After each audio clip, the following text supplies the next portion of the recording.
نازل ہونے کا مقصد ہی یہ ہے ہم اس کی تلاوت بھی کریں اور اس کے احکامات پر عمل بھی کریں۔ بہت سے لوگ کہہ دیتے ہیں جی طوطے کی طرح رکھنے سے کیا فائدہ جی، جب اس کے معنی نہیں آئیں گے۔ بھئی معنی الگ چیز ہے، اس کی تلاوت بذات خود مقصود ہے۔ حضور علیہ السلام دنیا میں تشریف لائے، مقاصد بعثت نبوت کے اندر یہ چیز شامل ہے، یتلو علیہم آیاتی، یہ میری آیتیں پڑھ کر سنائے، تو قرآن کی تلاوت بذات خود مقصود ہے، اور اسی طرح جو قرآن کے اوپر عمل کرے گا یہ بھی مقصود ہے۔ اور میرے محترم سامعین، قیامت کے دن قرآن اپنے پڑھنے والے کی بھی سفارش کرے گا، اپنے اوپر عمل کرنے والے کی بھی سفارش کرے گا، اور قرآن اس بندے کی بھی سفارش کرے گا جو قرآن سے محبت رکھتا ہے، جو قرآن والوں سے محبت رکھتا ہے۔ قرآن قیامت کے دن ان کی بھی سفارش کرے گا۔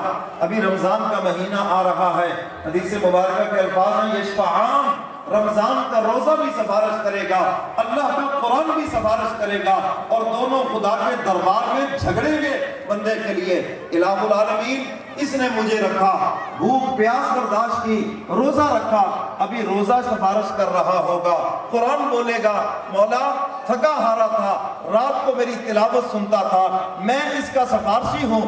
حق تعالیٰ دونوں کی سفارش کو قبول فرما کر بندے کا بیڑا پار فرما۔ تو میرے محترم سامعین، حق تعالیٰ فرماتے وہ بڑا ہی ظالم طبقہ ہے جنہوں نے قرآن کی تلاوت کو چھوڑ دیا۔ اچھا، ہمارے ہاں کچھ لوگ سمجھتے ہیں کہ قرآن کی تلاوت اس وقت کرنی ہے جب وہ فوتگی ہو جائے، کہتے جی اب جناب اس بارے بھی لے آؤ، مولویوں کو بھی بلا لو، قاریوں کو بھی بلا لو، اور خود بھی تھوڑی دیر کھول لو۔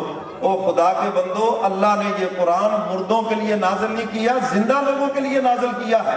یہ قانون کی کتاب ہے۔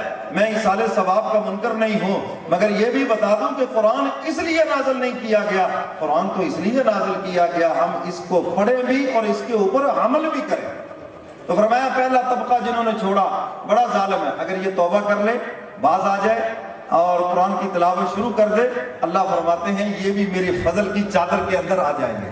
اور فرمایا دوسرا طبقہ جو مقتصد درمیانہ چال، کبھی تلاوت کر لی کبھی چھوڑ دی، کبھی رمضان میں تلاوت سن لی کبھی خود تلاوت کر لی، پھر چھوڑ دی، 2 ماہ گزر گئے، اور حدیث مبارکہ میں آتا ہے کہ ان دلوں کو زنگ لگتا ہے، اور فرمایا یہ جو زنگ ہے یہ قرآن کی تلاوت سے اترتا ہے۔ دیکھو نماز جنازہ کے اندر امام اس دل کے برابر کھڑا ہوتا ہے، کیوں؟ اس کے اندر ایمان ہے، اس کے اندر قرآن ہے، اس کے اندر اللہ کی محبت ہے، اس لیے دل کے برابر کھڑا ہوتا ہے، پیٹ کے برابر کھڑا نہیں ہوتا۔ کیوں؟ کہ اس کے اندر گندگی ہے، گندگی کے سامنے کھڑا نہیں ہوتا۔ یہ الگ بات ہے جنہوں نے اپنے دل کے اندر قرآن نہیں اتارا، اللہ کی محبت کو نہیں اتارا، یہ الگ بات ہے کہ ان کے دل ان کے پیٹ سے بھی زیادہ گندے ہیں، گندگی ہی گندگی اس میں ہے۔ حدیث مبارکہ کا مفہوم ہے حق تعالیٰ زمین و آسمان میں نہیں سما سکتے، لیکن فرمایا کہ میں مومن کے دل میں سما جاتا ہوں۔